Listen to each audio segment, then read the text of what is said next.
Hello friends, welcome to I exam B. आज का हमारा आर्टिकल है टॉक्सिक डिजास्टर, जो कि एक ट्रैजिक न्यूज से रिलेटेड है। कल आपने सुना ही होगा, वाइजैग में एक कंपनी में गैस लीक होने की वजह से काफी लोगों की मृत्यु हो गई और काफी लोग अभी हॉस्पिटलाइज्ड हैं और जिनकी स्थिति क्रिटिकल है। आर्टिकल डिस्कस करने के पहले क्विकली हम देख लेते हैं कि हमारे एग्जामिनेशन पॉइंट ऑफ व्यू से क्या क्या चीजें याद रखनी चाहिए। तो सबसे पहले तो कंपनी का नाम क्या हुआ था। कंपनी है LG polymers India private limited. LG polymers India private limited. ये कंपनी कहाँ है? वाइजैग में। वाइजैग के गोपालापट्टनम में। ठीक है। सो अब यहाँ पे दो बातें इंपॉर्टेंट है। ये जो कंपनी है LG polymer India private limited, this company is owned by south Korean electronics giant LG. ठीक है, ये भी हमें पता होना चाहिए। और वाइजैग कई लोग सोचते हैं कि विशाखापत्तनम में है। ठीक है, लेकिन ऐसा नहीं है। वाइजैग और विशाखापत्तनम दोनों एक ही है। एक सिटी है जिसको वाइजैग भी कहते हैं और विशाखापत्तनम भी कहते हैं। हाँ, ये जरूर है कि जो डिस्ट्रिक्ट है विशाखापत्तनम, जो डिस्ट्रिक्ट है विशाखापत्तनम एक सिटी भी है और डिस्ट्रिक्ट भी है, लेकिन वाइजैग सिर्फ सिटी को कहते हैं। सो हम कह सकते हैं वाइजैग सिटी कहें या विशाखापत्तनम सिटी कहें, एक ही बात है। लेकिन हम वाइजैग डिस्ट्रिक्ट नहीं कह सकते, विशाखापत्तनम डिस्ट्रिक्ट कह सकते हैं। सो इसको भी आप याद रखें। फिर तीसरी बात इंपॉर्टेंट है, कौन सा गैस। स्टाइरिन गैस लीक हुआ, जिसकी वजह से काफी लोगों की मृत्यु हो गई।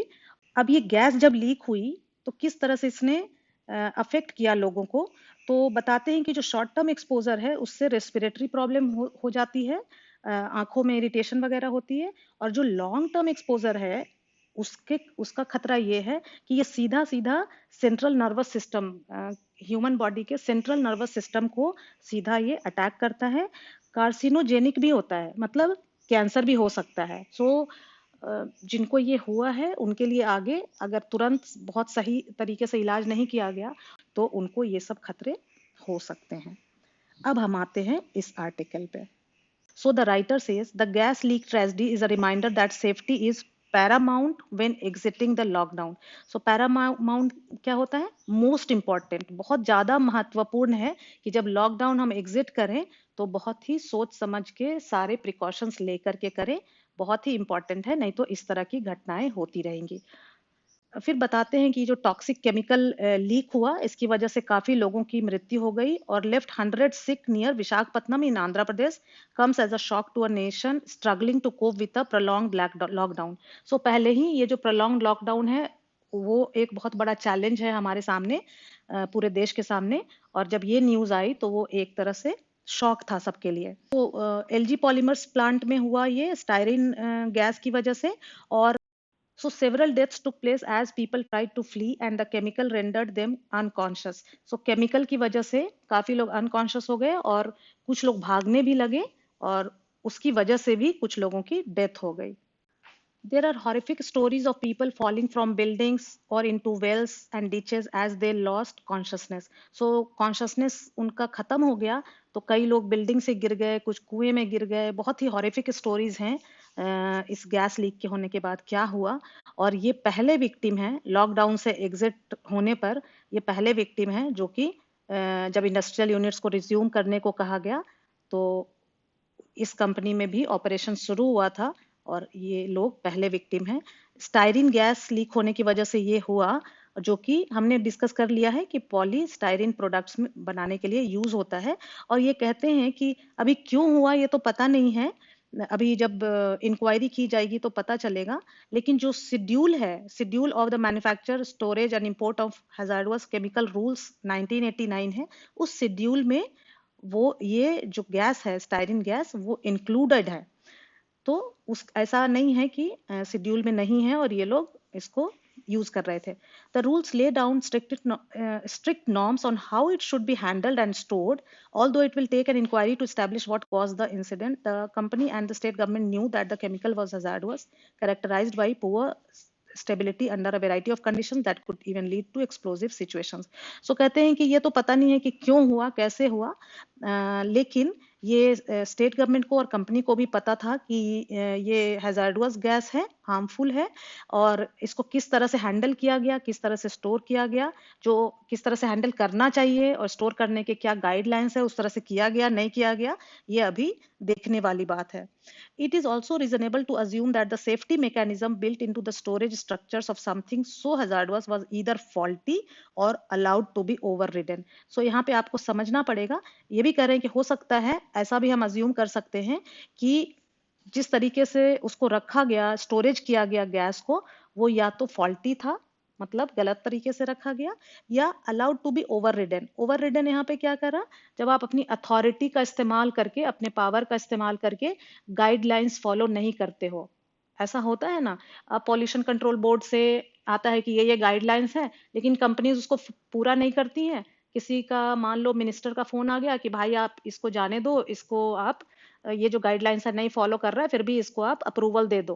काइंड ऑफ आपको पता ही है क्या होता है. सो हो सकता है ऐसा भी हुआ हो. राइटर कहते हैं, was the reopening work at the factory left to unskilled people, as some city officials have said.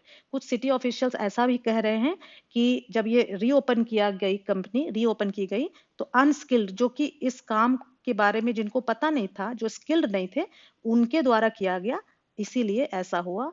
लेकिन एक्चुअल में क्या हुआ, ये बात तो इंक्वायरी के बाद ही पता चलेगी.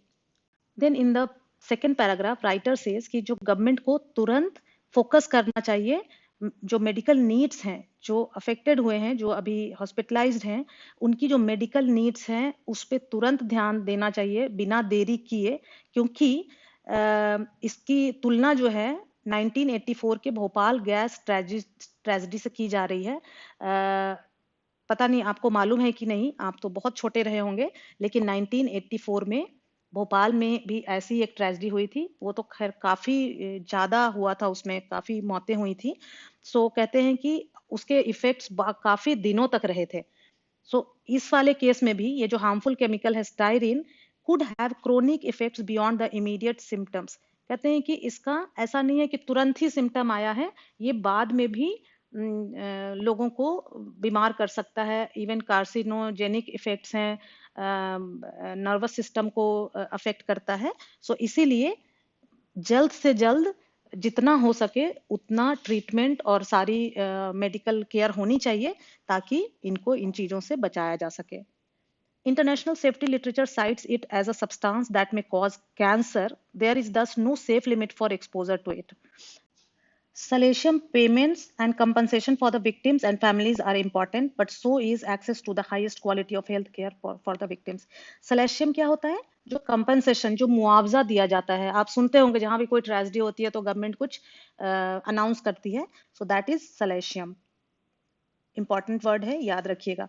सो राइटर कहते हैं कि वो इम्पॉर्टेंट है, वो जो मुआवजा है वो इम्पॉर्टेंट है, लेकिन उससे भी ज्यादा इम्पॉर्टेंट है कि access to the highest quality of health care for the victims, कि जो विक्टिम्स को अच्छी से अच्छी हेल्थ केयर मुहैया होनी चाहिए.